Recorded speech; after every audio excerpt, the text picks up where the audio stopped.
तो यहाँ व्रत का पालन करने का आशय है, वह व्रतों का पालन करे। व्रत कहिए तो 5 पापों का त्याग। समति कहिए तो सावधानी पूर्वक। मुनि महाराज के पास समति शब्द समूह का वाचक है, उसके 5 वेद हैं। मुख्यतया क्रियाएं प्रवृत्ति 5 रूप से होती हैं, इसलिए वे 5 में सावधानी रखते हैं। आप लोगों की कितनी सम्मतियां होती हैं? कितनी सम्मतियां हैं? महाराज जी आप हमारी मत पूछो, हम तो मंदिर की सम्मति में भी हैं, चात्मा सम्मति में भी हैं, स्कूल की सम्मति में भी हैं, बोर्ड सम्मति में भी हैं, यहाँ की सम्मति में भी हैं। हम तो कई सम्मतियों में, हमारी तो बहुत सारी सम्मतियां हैं। वे सम्मतियां संयम की साधक नहीं है। वे सम्मतियां तुम्हें संसार से छुड़ाने वाली नहीं है, संसार में उलझाने वाली हैं। वे सम्मतियां आपके चित्त को शांति देने वाली नहीं है, चित्त को अशांत करने वाली हैं। उन सम्मतियों में इंक्लूड होने से, सम्मिलित होने से आपके विकल्प और बढ़ते चले जाते हैं, द्वंद्व बढ़ते चले जाते हैं, दायित्व और बढ़ते चले जाते हैं, और यूँ कहिए संसार का संबंध होता चला जाता है। यदि आपको कोई व्यक्ति अपनी सम्मति में नहीं रख रहा है, घबराने की आवश्यकता नहीं। महाराज जी के पास आ जाओ, 1 नहीं 5 सम्मति दे देंगे, आपकी प्रवृत्ति 5 सम्मति में हो जाएगी। ईर्ष्या, भाषा, ईषणा, आदा निक्षेपण और उत्सर्ग सम्मति, ये 5 सम्मतियाँ आपको 5 पापों से मुक्त करने में निमित्त कारण हैं। 5 पापों का त्याग जिसने किया, 5 महाव्रतों को स्वीकार किया और सम्मति का आलम्बन नहीं लें, तो 5 महाव्रतों में निरंतर दोष लगते रहेंगे, अनाचार लगते रहेंगे।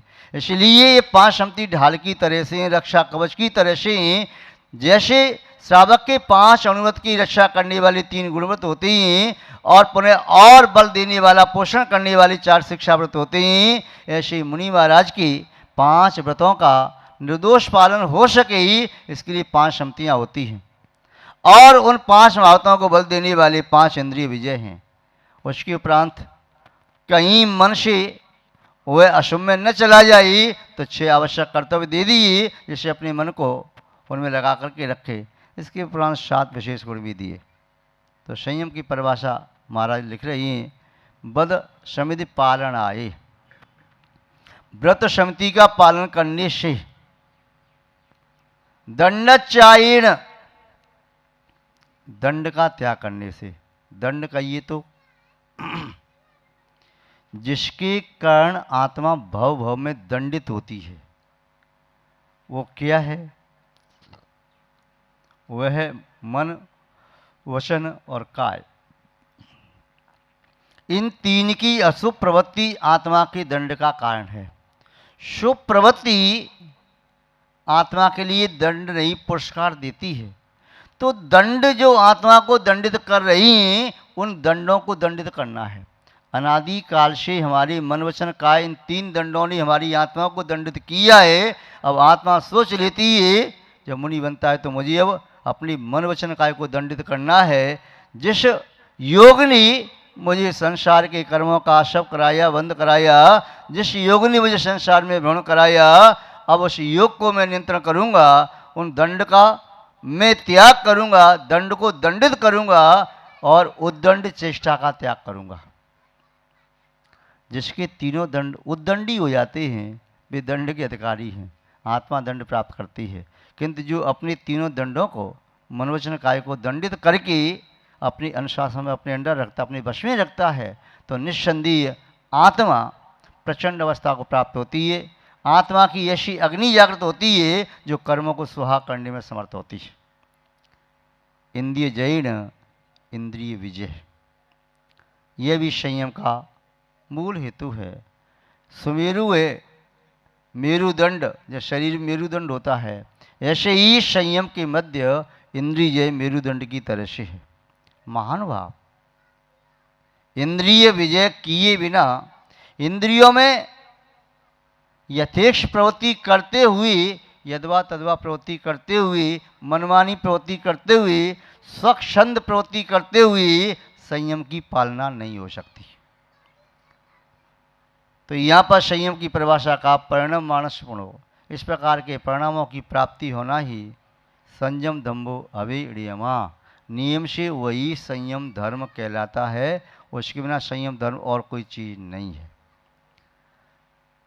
संयम धर्म कहिए या संवर तत्व कहिए। कौन सा तत्व? संयम कौन सा तत्व है? संयम संवर तत्व। संवर तत्व का और संयम का सीधा सीधा संबंध है। जीवन में संयम है तो संवर तत्व है, और संयम नहीं तो संवर तत्व भी नहीं। जैसे तप का निर्जरा से सीधा संबंध है, वैसे ही संयम का संवर से सीधा संबंध है। और कोई व्यक्ति संयम के बिना, संवर तत्व के बिना तप करना भी चाहे, निर्जरा करना चाहे, तो उसकी वह निर्जरा सार्थक नहीं होती। क्योंकि निर्जरा का आशय है पूर्ववत कर्मों का बाहर फेंक देना, कर्मों को निर्जीर्ण करते जाना, और संवर का आशय रोकना। यदि कर्मों का आना निरंतर जारी है तो कितने भी कर्म की निर्जरा करते जाओ, यह कर्मों का बैलेंस शून्य नहीं हो सकेगा। तो महान भाव, संयम जीवन में अत्यंत आवश्यक है। क्यों आवश्यक है? संयम की महत्ता क्या है? तो लोक में भी संयम की महत्ता है।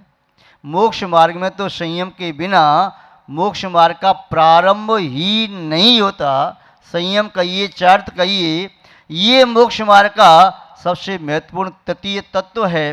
प्रथम द्वितीय सम्यक दर्शन सम्यक ज्ञान दोनों के होने पर भी मोक्ष मार्ग 1% भी प्रारंभ नहीं होता। दो तत्व प्राप्त होने पर भी मोक्ष मार्ग का 1% भी प्रारंभ नहीं होता, और संयम प्राप्त होने पर ही मोक्ष मार्ग का प्रारंभ होता है।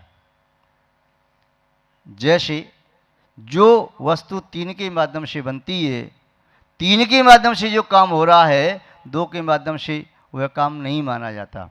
कदाचित 2 के माध्यम से उसे अंशतः मान लिया जाए कि 2/3 काम हो गया, लगभग 67% या 66% काम हो गया। किंतु मोक्ष मार्ग में 66 तो छोड़ो, 1% भी मोक्ष मार्ग ही नहीं। फिर वह मोक्ष मार्ग प्राप्त करेगा तब मोक्ष मार्गी बनेगा। आज उसकी दृष्टि मोक्ष मार्ग के प्रति हो गई है। मिथ्या दृष्टि पड़ा हुआ है संसार गर्त में। सम्यक दृष्टि वह गर्त से पड़ा था, अब खड़ा हो गया है, और जहां उसका लक्ष्य है उसकी वो दृष्टि पहुंच गई, चलना प्रारंभ नहीं किया। यदि पुनः चतुर्थ स्थान से गिरे तो गिरता हुआ व्यक्ति वह द्वितीय स्थान वाला हो गया। साधन आसाधना की है सम्यक्त की। और यदि वह पैर जमीन पर थमे और सिर यूँ अधर लटका है, किसी सारे से पकड़ के यूँ तिरछा हो गया, तो न पूरा सम्यक दृष्टि न पूरा मिथ्या दृष्टि, वह मिश्र स्थान वाला हो गया। और जमीन पर फिर गिर पड़ा तो फिर मिथ्या दृष्टि पूरा हो गया। तो सम्यक दृष्टि मोक्ष मार्गी नहीं है। देशव्रति, देशव्रति को थोड़ा मन रखने के लिए कह दो कि वह एक देश मोक्ष मार्गी है। कैसे? तो चल रहा है ना, पहले पाई की ओर कदम उसने उठाया है, चलना प्रारंभ नहीं किया, कदम तो उठा लिया। एक देश उसके पास व्रति है, 11 अव्रति हैं। 12 अव्रति में से एक अव्रति का त्याग किया है। 11 अव्रति ज्यों की त्यों है, पहला कदम भी पूरा नहीं रखा। पहला कदम पूरा रखा है मुनि महाराज ने, जो प्रमोद प्रस्थान वाले हैं, वे व्यवहार की अपेक्षा से मोक्ष मार्गी हैं। किसकी अपेक्षा से? व्यवहार की अपेक्षा से सकल संयमी मोक्ष मार्गी हैं। और अप्रमत्त प्रस्थान वाले मुनराज जो शुद्धोपयोग में लीन है, निर्विकल्प ध्यान में लीन है, वे निश्चय मोक्ष मार्गी हैं। उन्होंने मोक्ष मार्ग का निश्चय से भी प्रारंभ कर दिया, चल रही है, और मध्य मोक्ष मार्ग में पहुंच गई अर्यंत भगवान। और उसके पहले शीर्णमोह वाली मध्य से थोड़ा पीछे हैं। 8, 9, 10 वाली वो पहले की सीढ़ियों पर चढ़ रही हैं। और 14 स्थान वाले मोक्ष मार्ग के अंतिम पड़ाव पर हैं और सिद्ध परमेष्टि मोक्ष मार्ग के अतीत हो गए, यानी मोक्ष को प्राप्त कर लिया। महानुभाव, अपेक्षा अलग अलग है। चतुर्थ स्थान वाला व्यक्ति वह मोक्ष प्राप्त अवश्य करेगा, किंतु अभी मोक्ष मार्गी नहीं है। देशव्रति मोक्ष मार्गी वह एक देश में है। आर्यका माता जी मोक्ष मार्गी हैं, उपचार से महाव्रती हैं, तो उपचार से मोक्ष मार्गी भी हैं। मुनि महाराज सकल संयमी हैं, व्यवहार में तो मोक्ष मार्गी हैं। और शुद्धोपयोग निर्विकल्प ध्यान में लीन यतिजन भी निश्चय से मोक्ष मार्गी हैं। महानुभाव, ये मोक्ष मार्ग की प्रवृत्ति संयमी जन करते हैं, इसलिए मोक्ष मार्ग केवल मनुष्य के लिए ही संभव है। संयम मनुष्य को प्राप्त होता है। देव संयमी नहीं होते, नारकी संयमी नहीं होते और त्रियंच संयमी नहीं होते। त्रियंच कदाचित कोई विशेष पूर्व भव का संस्कार लेकर के आने वाला त्रियंच देशव्रती बन जाए। कुछ स्थान पंचम हो सकता है, किंतु देश संयम को, देश चारित्र को चारित्र में गिनती नहीं किया। 5 प्रकार के चारित्र व संयम जो मुख्य हैं, सामायिक, क्षुद्रोपस्थापना, पर्यावरण शुद्धि, सुख संप्रदाय और यथाख्यात।